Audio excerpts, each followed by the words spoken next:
伫咧台南新化顶个月发生一件火烧车意外，2人受重伤。查出讲，这车内因为先摕除草管先来喷过，佮随伫咧车内点火，才来爆炸导火。上局就提示讲，若民众有用迄种高压的喷管一定要遵照产品的用法，避免发生爆炸。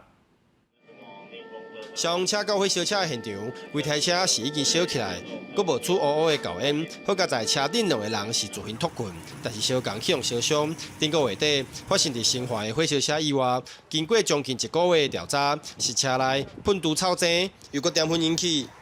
研判是因为那个车内的人员使用车内的除臭剂未依照使用说明，并且在车内使用打火机点香烟造成的。 根据消防局的调查，起火的原因就是车内除草剂爆炸燃烧，因为除草剂成分有乙醇、银离子抗菌剂、芳剂以及推进剂，喷伫车厢内，浓度达到爆炸的界线，拄到火源就会引起爆炸燃烧。市面上嘛有真侪除草剂，成分大部分是真相同，但是后面其实嘛拢有标示注意的项目。 其中的推进剂里面可能部分成分是属于烷类跟液化石油气等成分。如果在未通风跟未依照使用说明的情况下，可能会有一些燃烧的危险。不能在密闭的